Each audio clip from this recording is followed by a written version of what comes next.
أعوذ بالله من الشيطان الرجيم فلما جاءوا إذا هم يبغون في الأرض بغير الحق يا أيها الناس إنما بغيكم على أنفسكم على أنفسكم متاع الحياة الدنيا ثم إلينا مرجعكم فننبئكم بما كنتم تعملون إنما مثل الحياة الدنيا كماء إن أنزلناه من السماء فاختلط به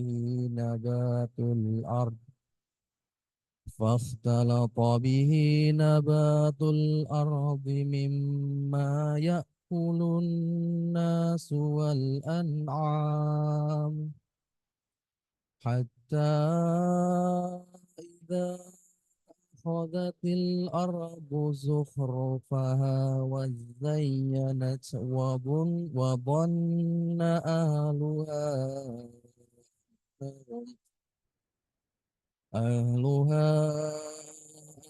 أنهم قادرون عليها أتاها أمرنا ليلا أو نهارا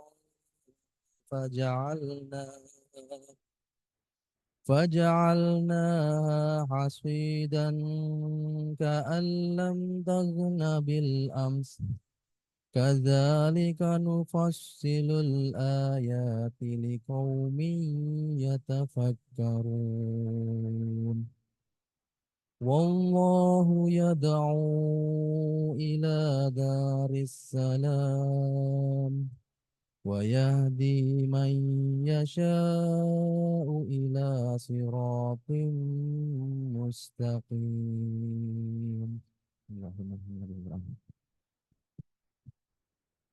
Terima kasih kepada Dr. Wisnu atas lantunan ayat suci Al-Quran yang begitu indah.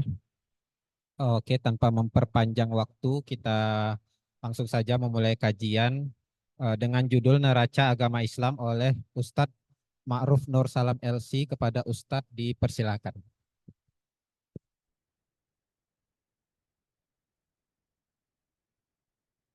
Assalamualaikum warahmatullahi wabarakatuh.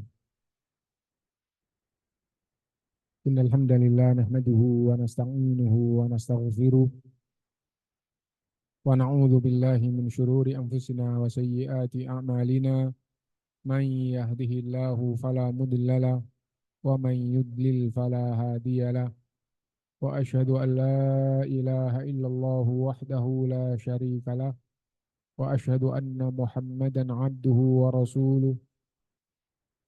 يا أيها الذين آمنوا اتقوا الله حق تقاته ولا تموتن إلا وأنتم مسلمون. يا أيها الناس اتقوا ربكم الذي خلقكم من نفس واحدة وخلق منها زوجها وبث منهما رجالا كثيرا ونساء واتقوا الله الذي تساءلون به والأرحام إن الله كان عليكم رقيبا. يا أيها الذين آمنوا اتقوا الله وقولوا قولا سديدا يصلح لكم أعمالكم ويغفر لكم ذنوبكم ومن يطع الله ورسوله فقد فاز فوزا عظيما. أما بعد فإن أصدق الحديث كتاب الله وخير الهدي هدي محمد صلى الله عليه وسلم وشر الأمور محدثاتها وكل محدثة بدعة وكل بدعة ضلالة وكل ضلالة في النار.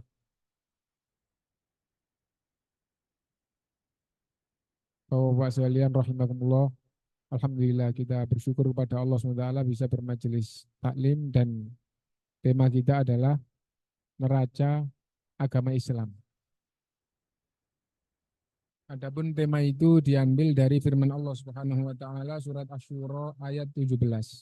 Allah Subhanahu wa taala berfirman, Allahul ladzi anzalal kitaba bil haqqi wal mizan. Wa ma yudrika la'alla sa'ata qarib. Allahul ladzi anzalal kitaba. Allah lah yang menurunkan Alkitab ini. Alkitab ini maksudnya adalah Al-Qur'an. Allah lah yang menurunkan Al-Quran ini bil haqqi dengan membawa kebenaran, yakni menjelaskan kebenaran, ya, membawa kebenaran maksudnya isinya adalah kebenaran, wal mizan dan sekaligus sebagai neraca kebenaran. Jadi untuk mengukur benar atau salahnya sesuatu ya dengan Al-Quran ini. Wa ma yudrika la'alla sa'ata qarib. Dan adakah yang memberitahumu kalau saja kiamat itu sudah dekat? Yang faham terhadap makna ayat adalah ahli tafsir gitu ya. Kenapa sambungannya kok kayak gitu? Jadi Allah lah yang menurunkan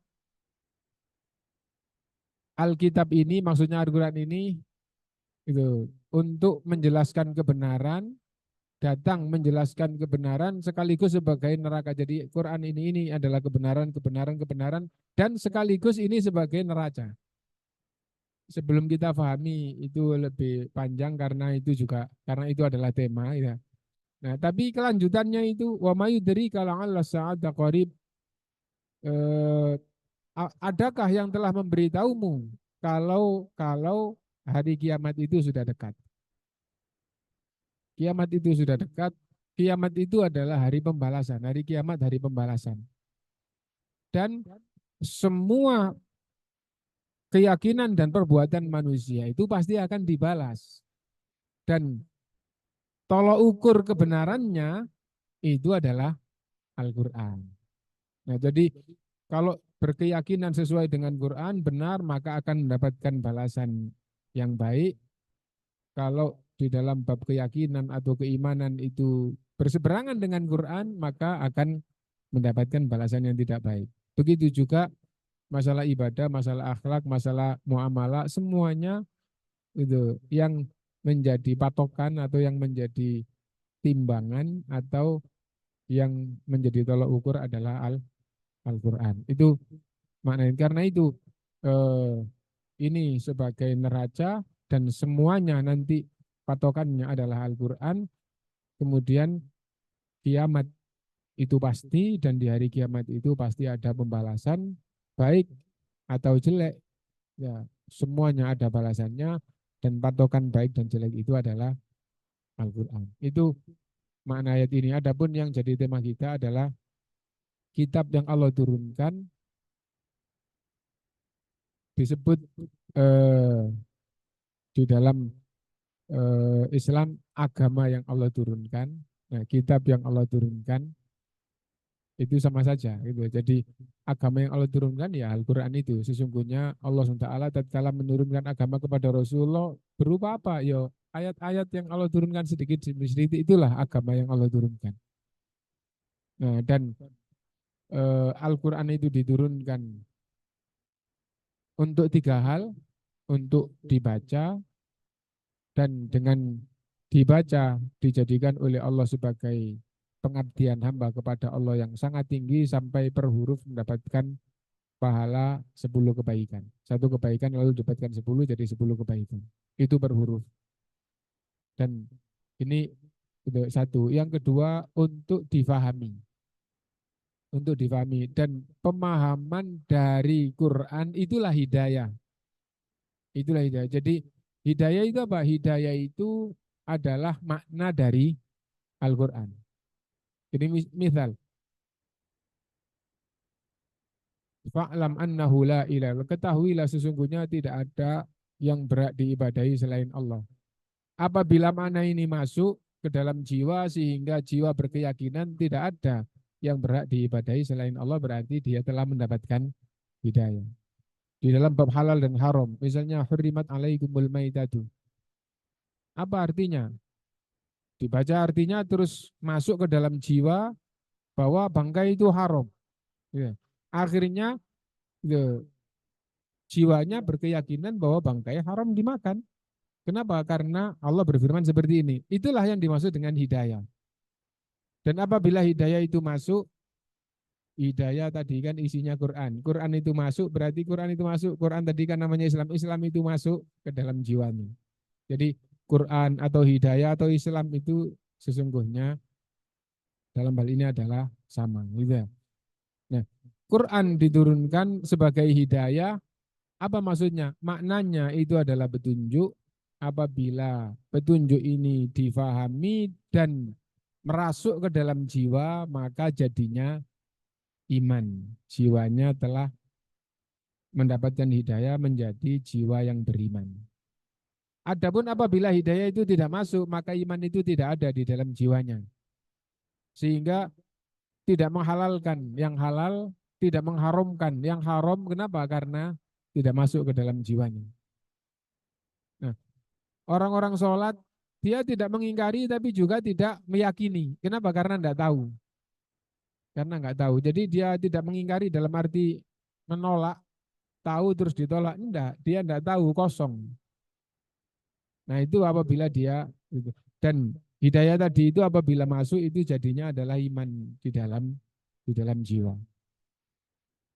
Nah karena itu Quran diturunkan untuk difahami, tatkala hati itu faham, merasuk ke dalam jiwanya, maka jadilah iman. Nah, dinyatakan bahwa hati itu telah mendapatkan hidayah. Dan yang ketiga adalah untuk diamalkan,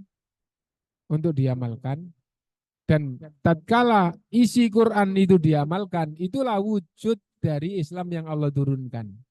Karena itu kalau ditanya, Islam yang Allah turunkan itu mana sih? Nah itu ya di masjid ada orang sholat, itulah wujud dari Islam yang Allah turunkan. Nah jadi itu, di bulan Ramadan orang-orang puasa, itulah wujud Islam yang Allah turunkan. Wujud Quran yang telah Allah turunkan itu adalah wujudnya. Nah ini kitab yang Allah turunkan dan pembahasannya sempurna di dalam semua bab yang berkaitan dengan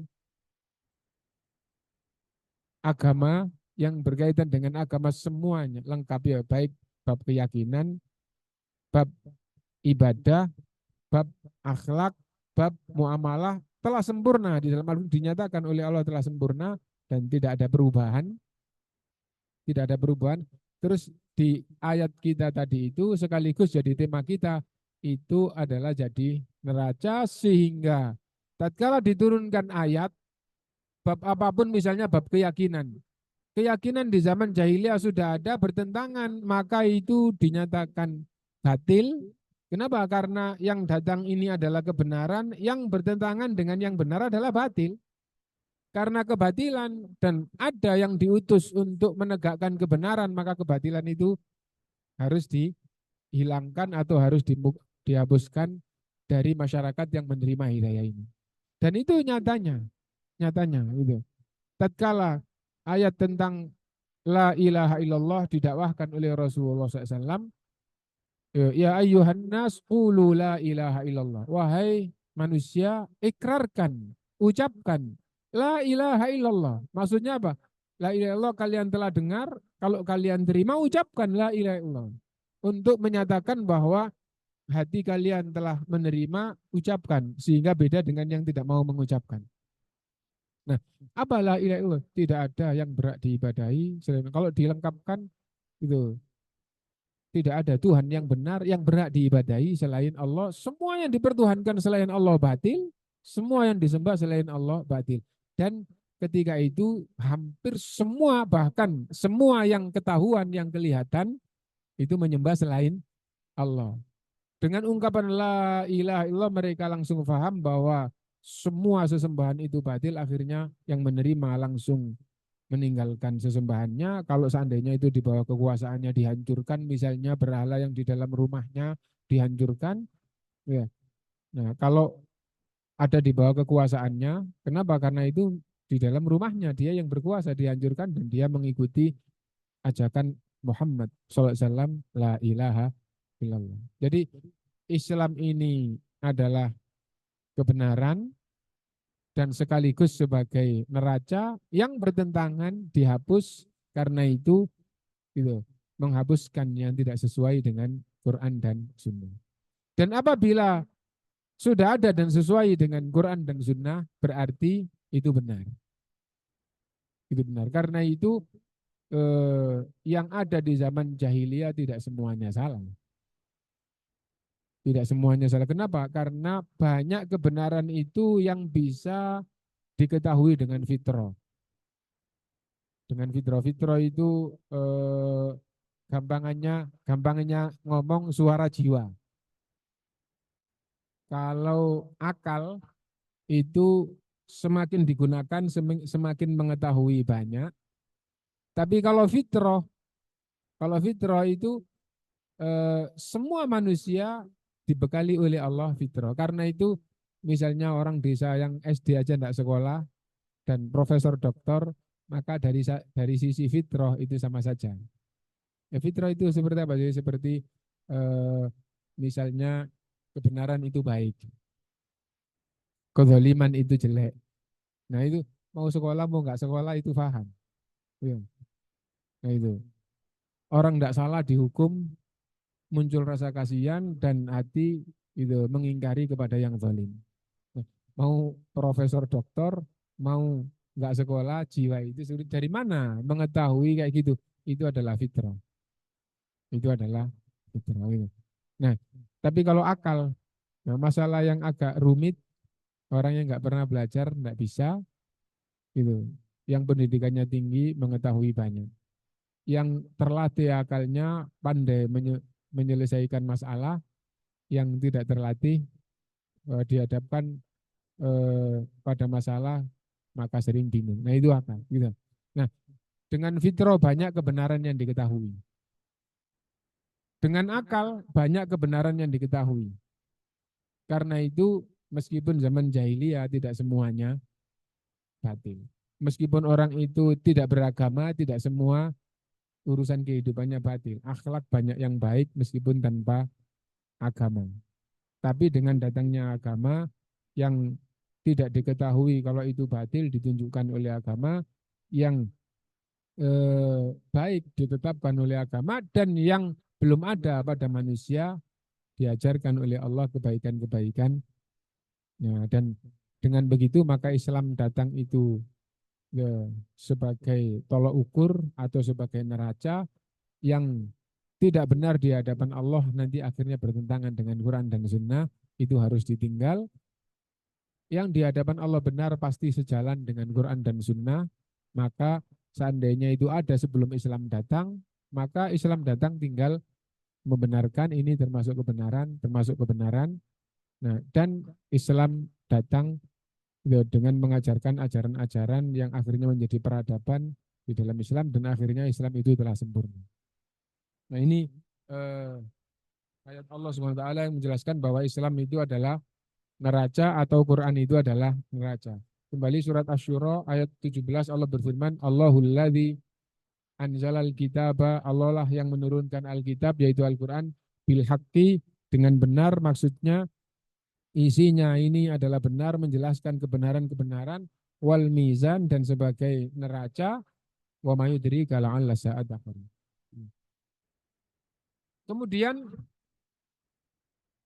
setelah diturunkan sedikit demi sedikit, terus sampai akhirnya di tahun terakhir Rasulullah Shallallahu Alaihi Wasallam diturunkan ayat tentang kesempurnaan Islam.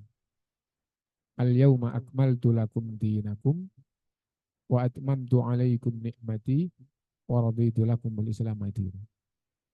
Pada hari ini telah aku sempurnakan bagimu agamamu. Nah, jadi dengan diturunkan ayat ini dinyatakan oleh Allah bahwa agama ini telah sempurna, dan dinyatakan oleh Allah sebagai nikmat yang sempurna. Agama ini telah sempurna dan agama ini sebagai nikmat yang sempurna. Wa atmamtu alaikum nikmati. Aku sempurnakan nikmatku kepadamu dengan sempurnanya agama ini. Wa raditu lakumul islama, aku ridho Islam ini dinan sebagai agamamu. Aku ridho pada kalian Islam ini sebagai agama, maksudnya agama kalian. Ya, pemahaman mafhum mukhalafahnya di dalam ilmu usul itu, kalau Allah ridho Islam sebagai agama manusia, berarti selain Islam tidak diridhoi oleh Allah Subhanahu wa ta'ala, karena keridhaan Allah hanya pada Islam ini. Nah, yang diambil pelajaran di sini berarti tentang yang berkaitan dengan masalah kita adalah tentang kesempurnaan. Nah, kalau dinyatakan telah sempurna, maka itu sudah tidak butuh tambahan, dan kalau dikurangi juga menjadi tidak sempurna. Kalau sudah sempurna itu sudah tidak butuh tambahan. Nah, ini sudah sempurna. Nanti kalau ditambah kelebihan, tambah tidak baik.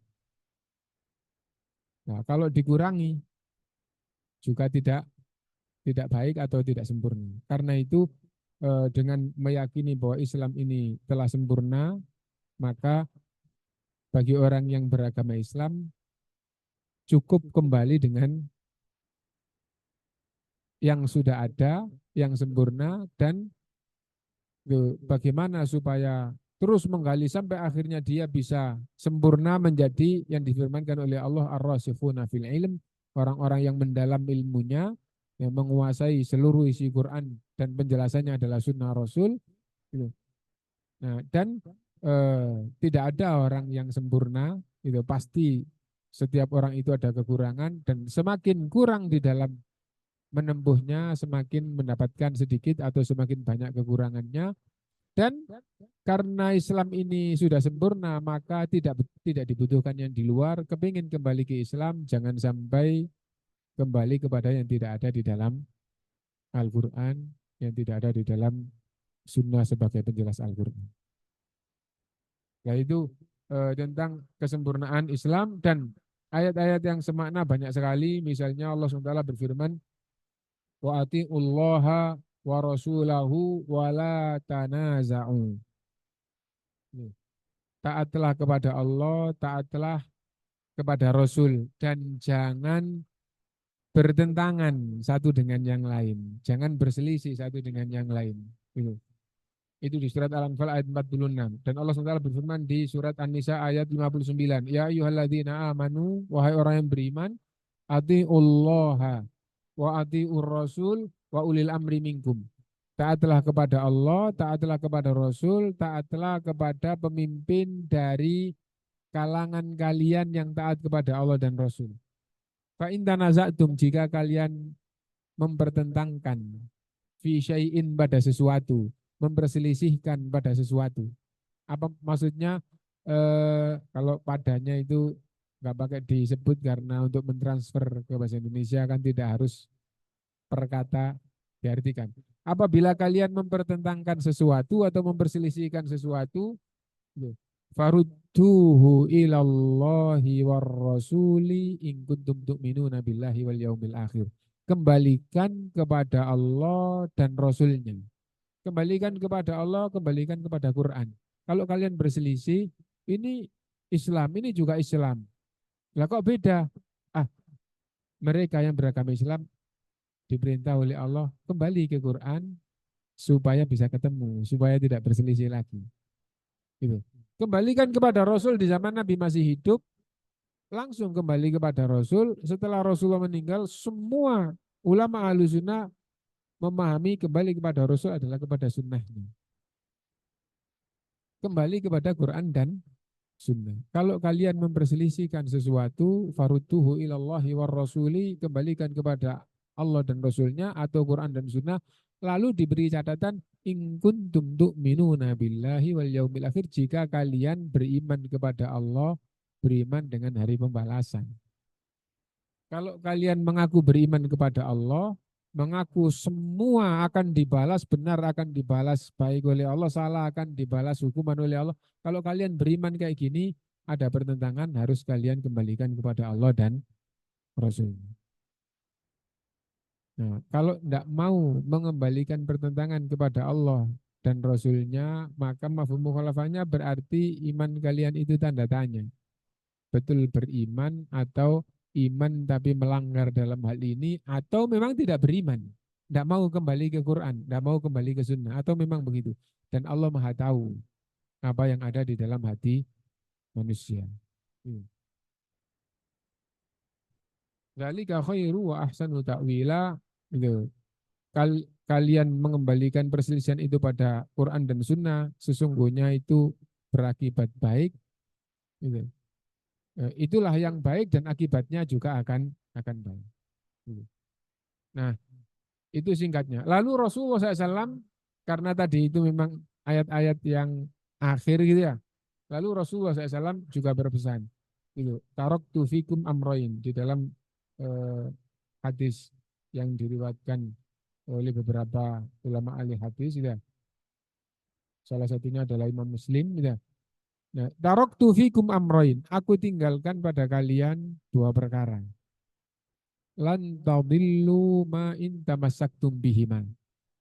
Kalian tidak akan tersesat selama kalian berpegang teguh dengan keduanya. Kitab Allahi wa sunnati, yaitu kitab Allah dan sunnahku. Ya. Nah, jadi Rasulullah SAW mau meninggal dan memberi penjelasan. Taraktu fikum amro, ini aku akan tinggalkan pada kalian dua hal. Lan tadillu, kalian tidak akan tersesat, ma in tamassaktum bihima, selama kalian berpegang teguh dengan dua hal itu. Pertama adalah Al-Quran, yang kedua adalah sunnah. Karena itu tidak ada jalan lain kecuali harus berpegang dengan Quran dan sunnah. Kalau memperselisihkan sesuatu dengan yang lain harus dikembalikan kepada Quran dan sunnah. Kalau tidak berpegang dengan Quran dan sunnah tidak akan tahu jalan yang benar. Padahal manusia ini terus berjalan, tidak berhenti, berjalan tidak tahu jalan yang benar, pasti tersesat. Karena orang jalan menuju ke satu tujuan, itu kalau tidak tahu jalan, maka dia pasti akan tersesat. Kalau tahu jalan, dia akan menempuh jalan yang benar. Kalau tidak tahu, maka berarti jalan yang ditempuh itu ngawur. Nah, dan tidak ada orang yang menempuh jalan yang tidak enak. Pasti yang ditempuh itu yang cocok dengan hatinya. Lah kalau dia tidak ada ilmunya, maka mengikuti hati, mengikuti jiwa. Mengikuti jiwa itu namanya adalah hawa nafsu, keinginan jiwa. Lah hawa nafsu itu adalah kepada kejelekan. Karena itu semua manusia pasti tersesat apabila tidak kembali kepada Quran dan Sunnah. Dan itu nyata. Umat Islam ini umat yang terakhir dan kenyataan umat dari awal sampai Islam datang, semua manusia itu tersesat. Seandainya bisa disebutkan yang tidak tersesat, itu hanya yang berpegang dengan agama yang Allah turunkan. Semua manusia, meskipun pendidikannya setinggi apapun, nah dalam pandangan agama semuanya menjadi tersesat, semuanya menjadi bertuhankan batu, semuanya ya, menjadi penyembah batu, dan yang semisal, apalagi yang lebih rendah daripada itu, ya, salah jalan kecuali yang betul-betul berpegang dengan kitab yang Allah turunkan atau berpegang dengan ajaran yang diajarkan oleh Rasulnya. Itu penjelasan secara singkat, khulasoh atau ringkasan dari pembahasan kita. Yang pertama bahwa Islam adalah kebenaran dan sekaligus dijadikan oleh Allah sebagai neraca. Itu yang pertama. Kemudian dari situ maka apapun yang sesuai berarti itu benar, dan apapun yang tidak sesuai berarti itu salah. Kenapa? Karena ini kebenaran dan dijadikan sebagai neraca. Berarti kalau cocok sesuai berarti benar, kalau tidak cocok berarti salah. Jika masalah itu tidak ada di dalam Quran sehingga tidak diketahui, ini sejalan apa enggak? Nah, tidak ada dalam Quran, tidak ada dalam sunnah. Nah, maka harus difahami kalau memang betul-betul ada masalah seperti itu, sesungguhnya itu bukan masalah agama. Kenapa? Karena agama sudah sempurna. Agama tadi sudah sempurna, kalau sampai ada masalah baru, terus coba ini dalam Quran betul atau salah. Oh, dalam Al-Quran tidak dibahas, itu betul atau itu salah. Berarti itu bukan bab agama, tapi itu bab dunia. Itu adalah bab dunia. Dan apabila itu bab dunia, nanti ada kaidah-kaidah saja di dalam agama dunia yang membawa kemaslahatan, maka itu dibaikkan, dibenarkan oleh agama. Dunia yang membawa kemadorotan, itu dilarang oleh agama. Nah, kembali di sini patokannya kalau kalau agama, kalau tidak ada dalam Quran dan Sunnah, maka itu bukan termasuk agama. Jika dimasuk-masukkan ke dalam agama, itulah yang disebut dengan bid'ah. Enggak ajaran di dalam Quran, enggak ajaran dalam Sunnah, terus dimasuk-masukkan ke dalam Islam, dianggap sebagai Islam. Nah, Islam itu sudah sempurna, kalau tidak ada di dalam Quran, tidak ada di dalam Sunnah, nah maka itu harusnya adalah urusan keduniaan. Nah, kalau urusan keduniaan ada patokannya di dalam agama, maslahat dibenarkan di dalam Al-Quran, madorot disalahkan atau dilarang oleh Al-Quran dan Sunnah. Nah, kalau bukan masalah kemaslahatan dunia, terus dimasuk-masukkan ke dalam agama, itu namanya bid'ah, dan semua bid'ah itu kesesatan. Kenapa? Karena itu bukan agama, dianggap sebagai agama. Agama tidak boleh buat sendiri, agama adalah menerima yang dari Allah, yang dari Rasulnya. Itu. Nah, dan pengurangan atau penambahan pada apa yang sudah sempurna, maka itu adalah kesalahan. Itu yang bisa kita simpulkan, dan barangkali ada yang penting untuk ditanyakan atau ditambahkan atau didiskusikan, monggo.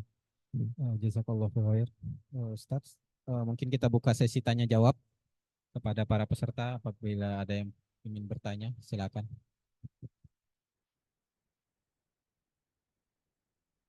Silakan kepada Dr. Ilham.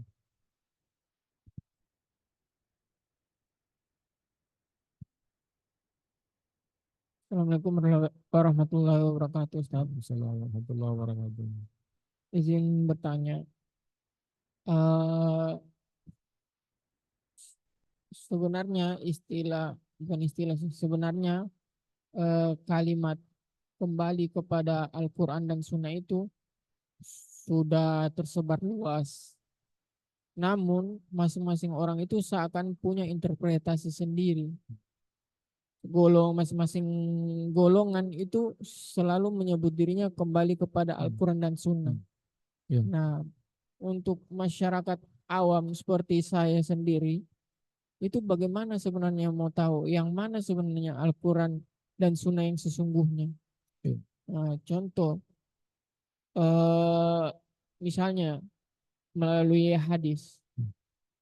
Satu sisi ada yang menyebut hadis X itu sebagai hadis palsu atau lemah. Hadis apa? Hadis palsu atau lemah. Nah, namun di satu sisi lagi ada yang menyebut hadis itu termasuk hadis sahih.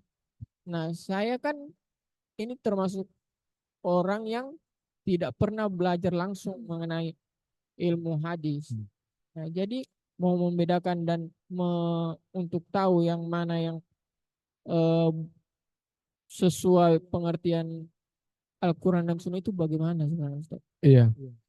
Jadi ini yang sering kita sampaikan bahwa setelah dakwah itu berjalan bagi saya itu 10 tahun lebih. Kemudian saya sering memunculkan bahwa seandainya betul-betul kita terapkan kembali kepada Quran dan Sunnah, bukan enggak usah di sini maksudnya enggak penting ya, tapi enggak usah dulu ditambah dengan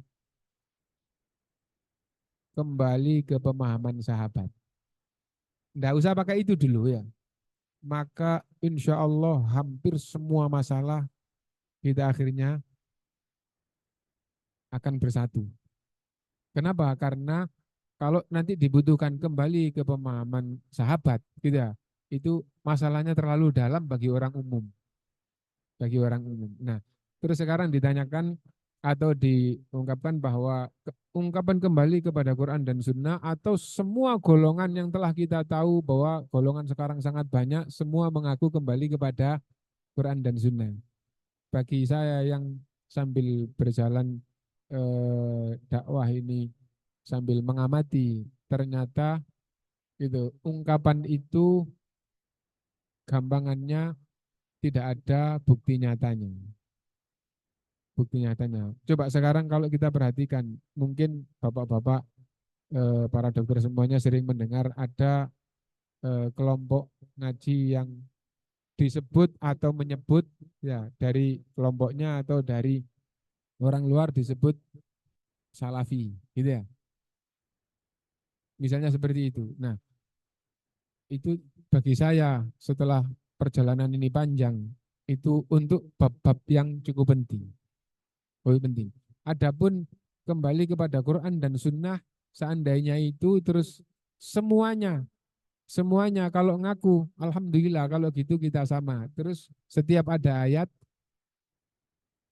yang berbeda, ini loh ayatnya. Apakah yang kayak gitu ada ayatnya? Ini yang pertama. Hadis juga kayak gitu. Nah, seandainya kayak gitu, maka insya Allah umat ini akan banyak bersatu. Itu satu. Yang kedua, pengakuan kembali kepada Quran dan Sunnah. Kajian di masjid, di musola gitu ya. Itu seandainya membaca ayat diartikan. Faedahnya begini. Jelas zahir. Enggak usah dalam-dalam. Hadis begini. Maka insya Allah semuanya nanti akan gitu, menjadi seolah-olah akan bersatu. Nah, kenapa kok tetap kayak begini dan masing-masing hanya di kelompoknya masing-masing? Karena itu slogan yang tidak ada wujudnya. Itu slogan yang tidak ada wujudnya. Nah, jadi itu kesimpulannya. Kelompok ini katanya, loh kita juga Quran dan Sunnah, tapi di masjidnya mana ada kajian Al-Quran? Maksudnya kajian di sini maknanya. Karena apa? Yang menjadikan berbeda itu hidayah atau makna Quran tadi itu. Maknai orang-orang itu nggak ngerti artinya, dibaca ayatnya terus dimanai artinya ini bab apa? Oh ini bab kayak gini. Berikutnya, ulama yang nggak jauh-jauh dari mazhab dari Imam Syafi'i itu generasi ketiga. Maksudnya tingkatan manusia generasi ketiga ya. Terus bawahnya itu sudah mulai menyusun buku yang merapikan, disusun melalui bab. Bab terus diambilkan ayat, bab diambilkan hadis. Itu untuk memudahkan. Kenapa? Karena kalau Quran itu babnya tidak urut. Quran itu ngikutin surat yang Allah tetapkan seperti itu. Akhirnya menjadi surat Al-Fatihah, surat dan itu mereka yang ahli mengandung berbagai macam ilmu dari susunan ini yang nggak habis-habis ilmunya gitu. Nah, itu termasuk mujizat Allah Subhanahu wa taala. Nah, untuk pelajaran-pelajaran tauhid atau pelajaran keimanan, pelajaran ibadah, pelajaran akhlak, pelajaran sosial, muamalah bersama yang lain atau bahasa kita sosial, itu disusun oleh ulama sesuai dengan bab, terus diambilkan ayatnya. Akhirnya ayatnya yang tidak urut, tapi babnya yang urut. Nah, seandainya yang kayak gini, buku-buku itu dikaji, tidak usah terlalu dalam-dalam, ya, tapi setiap bab ada ayatnya, ada hadisnya, umat ini pasti akan betul-betul tahu Quran dan Sunnah. Kita ambil salah satu contoh, mohon maaf ya, yang pada dasarnya tidak terlalu dalam, tapi jadi ciri khas. Kenapa? Karena masalah zahir. Masalah zahir, ya. Semua mengaku kembali kepada Quran dan Sunnah, tapi warganya atau pengikutnya, misalnya di dalam bab jilbab, banyak yang tidak tahu kalau itu ada di dalam Quran, kalau itu ada di dalam Sunnah. Kenapa? Karena tidak dikaji. Sehingga ketika golongan, kita kembali pada Quran dan Sunnah, tapi keluar tidak pakai jilbab. Nah, seandainya itu perbuatan yang dia sadari bahwa keluar tidak pakai jilbab itu haram, berarti yang dia lakukan perbuatan haram ini berapa kali? Tidak terhitung ya. Nah itu contoh gitu ya. Nah karena itu apalagi di zaman sekarang itu ulama gitu ya, ada yang nyusun buku itu sangat mudah. Misal di dalam mulai bab awal sampai bab akhir itu disusun sedikit terus ditunjukkan ayatnya, sedikit ditunjukkan hadisnya. Nah jadi seperti itu. Contoh gitu ya.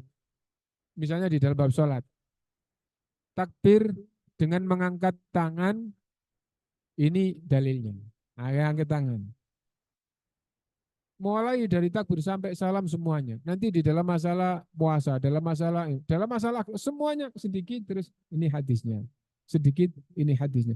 Disusun seperti seandainya hadis seperti ini yang disusun sesuai dengan babnya. Mau ngaji apa? Ibadah. Mau ngaji apa? Akhlak. Mau ngaji apa? Muamalah yang langsung Quran dan Sunnah, maka umat ini betul-betul akan terbentuk sejalan dengan Quran dan Sunnah. Tapi itu tidak dilakukan oleh semua golongan yang mengaku Quran dan Sunnah tadi itu. Jadi itu hanya pengakuan belakang. Nah itu. Nah karena itu sekarang mohon maaf ya, ada yang dikenal dengan di masyarakat atau yang di majelis-majelis, oh itu kajian sunnah. Kan sering mendengar gitu ya. Lah kenapa? Enggak usah neko-neko, terserah orang lain menilai apa, yang penting kita berusaha semakin mendekat ke Quran dan Sunnah. Dan betul-betul beda di masyarakat gitu. Penampilannya betul-betul berbeda, muamalahnya, akhlaknya betul-betul berbeda yang seperti ini dengan yang sebelumnya belum muncul. Nah itu. Nah kalau tadi kita katakan jilbab, sekarang kita katakan misalnya jenggot. Ya, gitu. Sekedar contoh, memelihara jenggot. Yang biasa ngaji sunnah paling banyak memelihara jenggot dibandingkan yang enggak. Apakah hukumnya wajib? Ulama sendiri gitu, kalau melepaskan secara aslinya sempurna semuanya, enggak pakai dipotong. Ulama berbeda pendapat. Ada yang mengatakan wajib dibiarkan seperti itu, ada yang enggak gitu, dirapikan boleh, bahkan apabila tidak dirapikan itu kelihatan jelek, sunnah untuk merapikan. Ada yang gitu. Terus tingkatan merapikan seperti apa? Akhirnya begitu. Nah, ada yang sampai mengatakan yang penting bahwa nyata-nyata dia berjenggot, ciri berjenggotnya nyata, terus ada yang boleh sampai gitu. Nah, intinya bahwa ketika dia mengkaji kayak gitu, akhirnya oh ternyata jenggot itu ada ajaran di dalam agama. Akhirnya orang-orang yang tidak ngaji banyak yang belum sudah alergi. Ya. Nah, kenapa katanya ngaku Quran dan Sunnah tapi kok nggak sekedar nggak melakukan apa yang nggak cocok, tapi nggak mengingkari istilahnya. Mengingkari. Itu sekedar contoh yang zahir yang jadi pandangan orang banyak. Dan di dalam masalah akhlak muamalah sangat banyak. Karena itu butuh ada bukti, mana bukti kembali kepada Quran dan Sunnah. Adapun tadi itu sudah termasuk sangat dalam. Ini ada yang mengatakan hadis ini dhaif. Ini ada yang mengatakan hadis ini sahih. Yang pertama, yang kayak gitu itu sangat sedikit apabila kita merujuk ke kitab asli. Maksudnya kitab ulama. Sangat sedikit hadis yang diperselisihkan oleh ulama bahwa hadis ini dhaif atau hadis ini sahih. Itu sedikit. Dan yang secara umum jadi patokan besar itu yang sahih-sahih. Karena itu udah yang dhaif enggak usah terlalu yang diperselisihkan enggak usah terlalu di istilahnya itu disalahkan salah satunya. Loh ini dhaif, loh katanya ini sahih jadi yang kayak gitu. Yang sahih dipegang semuanya. Wah, umat ini akan luar biasa. Nah, jadi itu jadi intinya slogan kembali kepada Quran dan Sunnah. Nah, itu adalah slogan yang benar tapi membutuhkan pembuktian. Adapun apabila sudah sampai pada tingkatan dengan pemahaman sahabat. Nah, itu berarti sudah dalam urusannya. kita sudah berusaha kembali kepada Quran dan Sunnah. Kenapa kok berbeda? Kan pemahamannya begini, gini. Nah, kalau sudah kayak gitu, itu masalah yang dalam.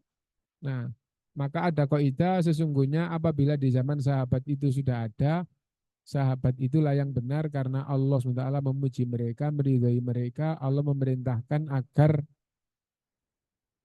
generasi berikutnya mengikuti sahabat, Rasulullah SAW memuji sahabat, Rasulullah memerintahkan generasi berikutnya mengikuti sahabat. Nah, karena bahasa bahasa pendahulu itu bahasa Arabnya salaf, akhirnya mengikuti salaf. Kalau di dalam bahasa Arab itu dari kata ini ditambah ya di belakang itu ada ya pemilikan, ada ya penisbatan. Jadi misalnya kitab ditambah ya kitabi, kitab saya. Tapi kalau penisbatan ya nisbah namanya, itu seperti Islam. Ditambah ya Islami, bukan Islam saya, tapi dinisbatkan atau digolongkan kepada Islam. Nah, generasi awal itu bahasa Arabnya adalah salaf, ditambah ya mengikuti salaf atau menggolongkan dirinya kepada salaf. Saya salafi, apa maksudnya? Saya mengikuti salaf. Atau saya menggolongkan diri saya ke sana, kenapa? Karena ikut, kepingin masuk jadi golongannya dengan cara mengikuti. Nah, itu gampangnya sudah dalam tadi itu. Kenapa? Karena masalah-masalah yang diperselisihkan gitu oleh pakar-pakar belakangan itu diperselisihkan. Nah, itu masalah-masalah yang mendalam, yang berat gitu. Nah, lalu patokan sejak awal kalau sampai terjadi kayak gitu disabdakan oleh Rasulullah ikutlah sahabat. Nah, jadi itu. Tapi kembali lagi bahwa yang lebih mendasar bagi orang umum itu adalah mari kita baca Quran, mari kita baca hadis dan kita ikuti, dan yang gampang itu mengikuti ulama yang sudah menyusunkan babnya, ayat dan hadis itu tinggal sebagai dasarnya. Mungkin itu sebagai jawaban. Nah, Terima kasih Ustadz. Mungkin masih ada lagi yang ingin bertanya.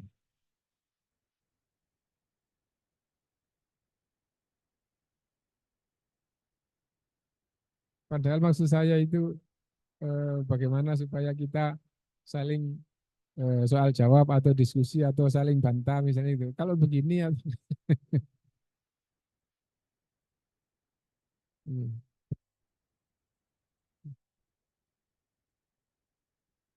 kalau seandainya muncul masalah-masalah yang tidak langsung persis dengan bab ini juga tidak apa-apa. Gitu. Barangkali muncul masalah eh, yang pernah terlintas terus perlu didiskusikan atau di apa itu tidak apa-apa supaya suasananya jadi hidup. Ya, silakan Dokter Akil. Iya Ustaz. Agak melenceng dari tema nggak apa-apa Ustaz. Ya. Tentang fikih Ustaz. Mau tanya Ustaz. Iya. Jadi masalah untuk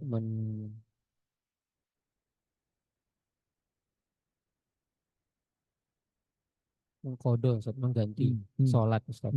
Jadi mungkin pada suatu waktu karena kesibukan atau jaga Ustaz, kita di satu waktu itu baru bisa sempat sholat misalnya habis maghrib Ustaz.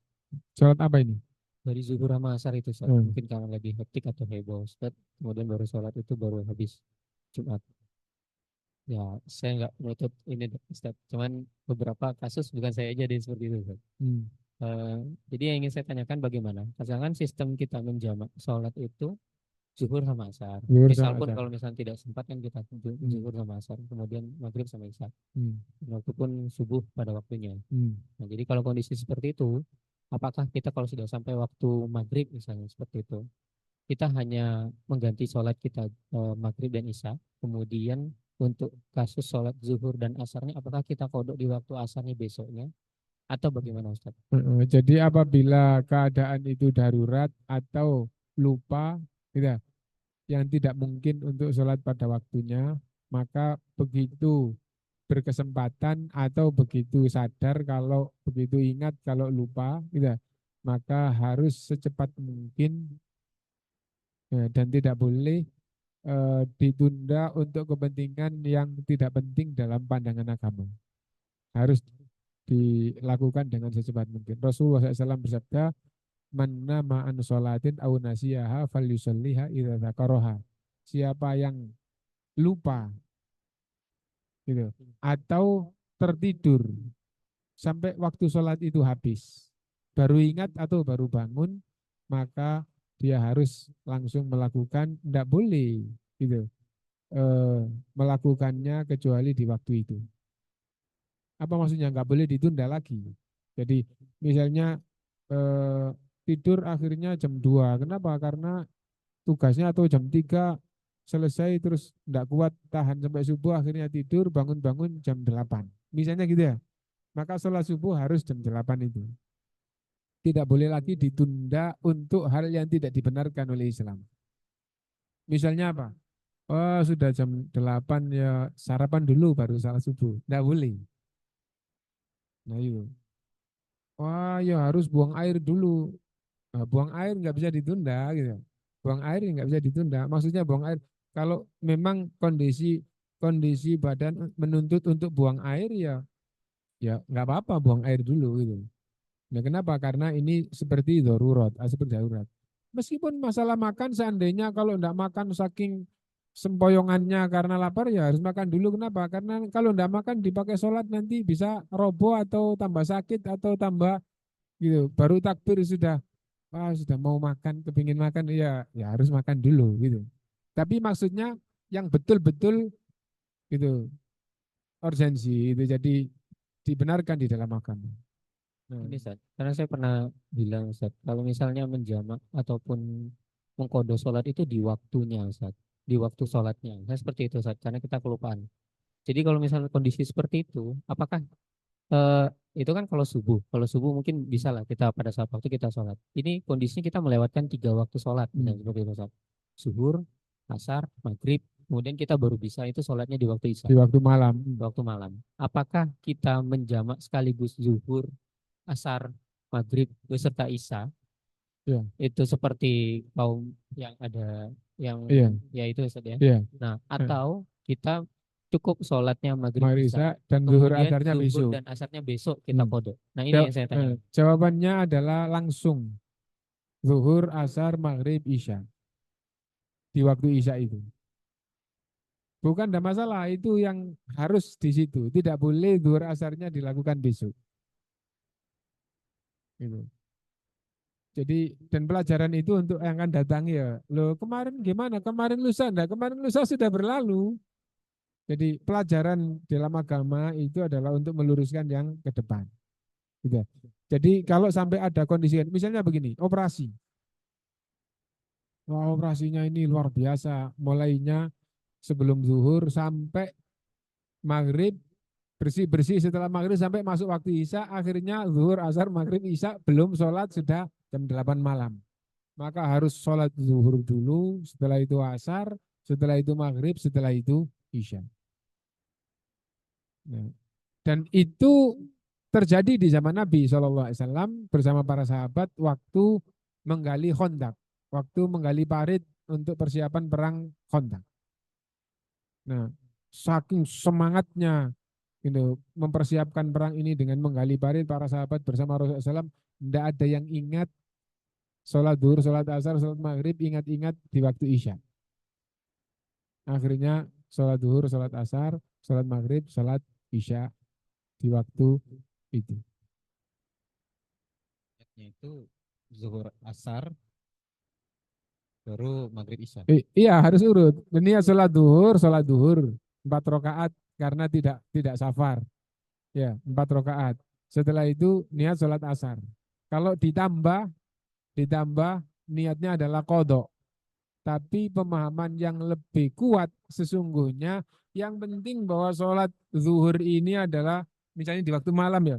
Niat sholat zuhur maksudnya adalah ganti waktu zuhur siang tadi yang sesungguhnya itu makna daripada niat qadha. Adapun memunculkan niat zuhur qadha, nah itu namanya menyusun kalimat di dalam hati dan itu bukan amalan hati. Amalan hati itu adalah gitu bahwa kita jam 9 malam mau sholat zuhur karena tadi siang itu berhalangan, sesungguhnya itu adalah niat sekaligus niat qadha. Nah, jadi itu. Jadi intinya sholat zuhur, terus sholat asar, terus sholat maghrib, terus sholat isya. Nah, Di waktu sholatnya. Tidak, maksudnya tidak. enggak. Jadi mengkodok sholat zuhur tidak di waktu, tidak berarti harus di waktu zuhur. Bahkan Rasulullah SAW bersabda, man nasiya sholatan, man nama an sholatin au nasiyaha fal yusalliha idza dzakaraha. Misalnya begini, dulu pernah teman-teman itu karena memang keadaannya kan di pondok gitu ya. Di pondok kalau kita sudah malam gitu ya, belum sholat, berarti belum sholat isya. Kenapa? Karena sesuatu. Nah, ketika kita berjalan 2 orang, itu sholat isya, kita belum sholat maghrib. Karena nggak biasa ada kegiatan kayak gini, terus akhirnya maghrib itu tidak bisa jamaah dan nyampe-nyampe jamaah itu sudah selesai, terus langsung jamaah isya sudah selesai dan belum sholat maghrib. Ya. Nah, terus harus makan dulu, kemudian akhirnya mandi-mandi, terus sholat isya tengah malam, ya. Itu sudah sholat isya tapi sadar belum sholat maghrib.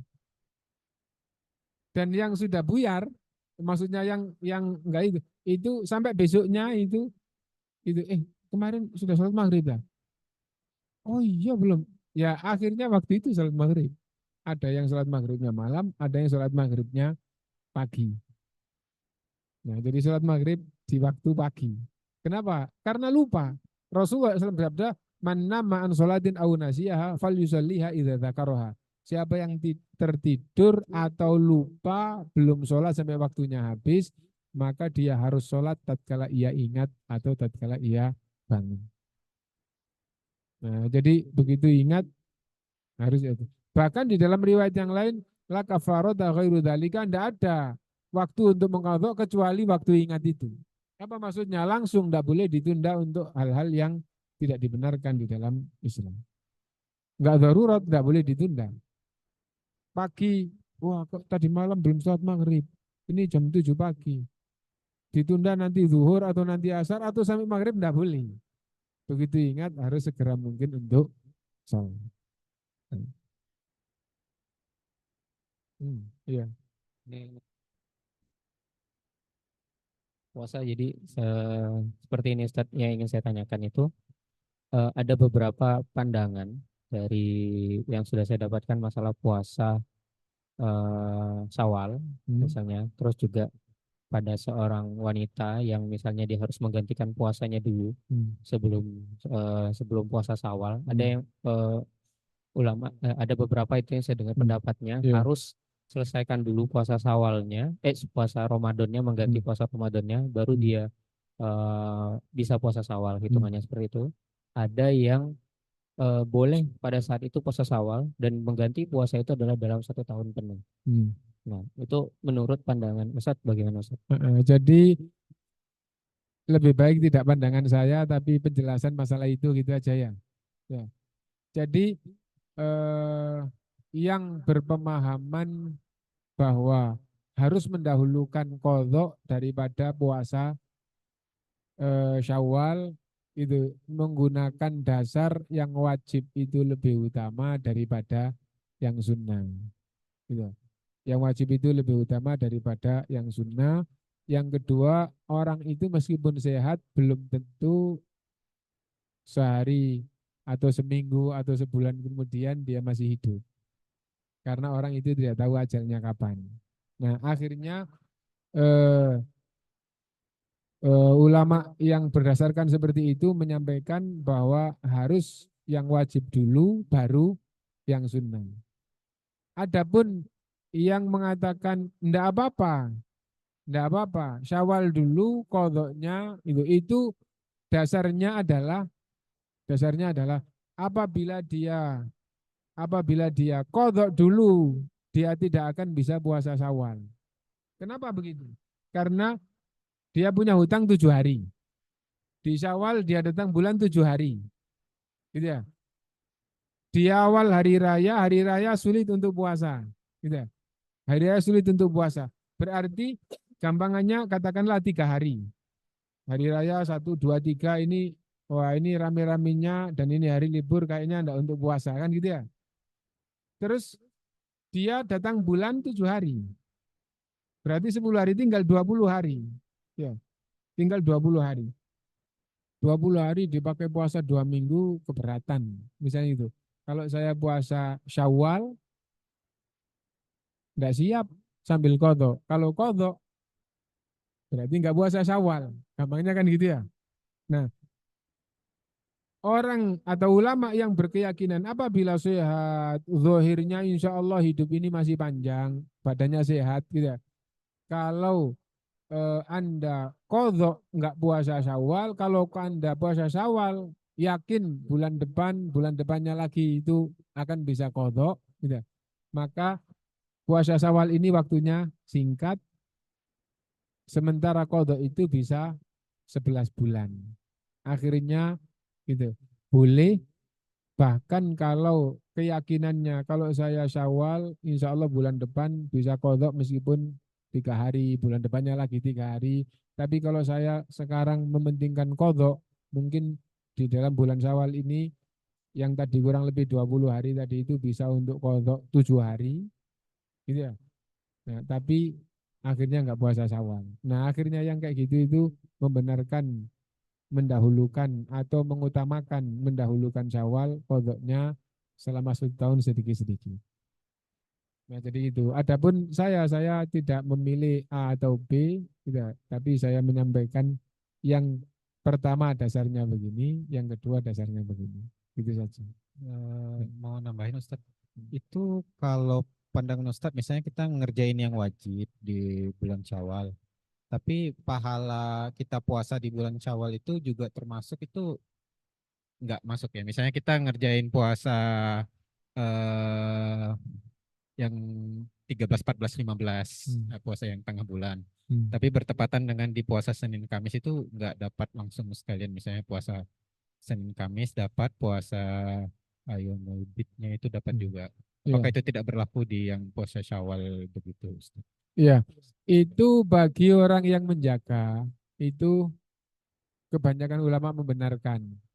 Adapun orang yang tidak menjaga, maka sesungguhnya pada dasarnya dia hanya melakukan satu.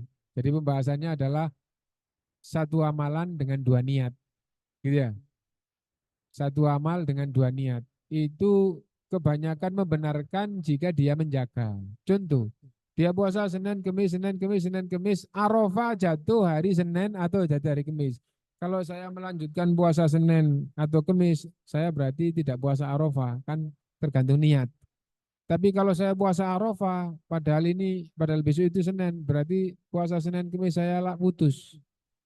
Karena amalan yang tidak terputus itu keutamaan sangat tinggi di sisi Allah. Ahabbul amali ilallahi adwamuha wa in qalla.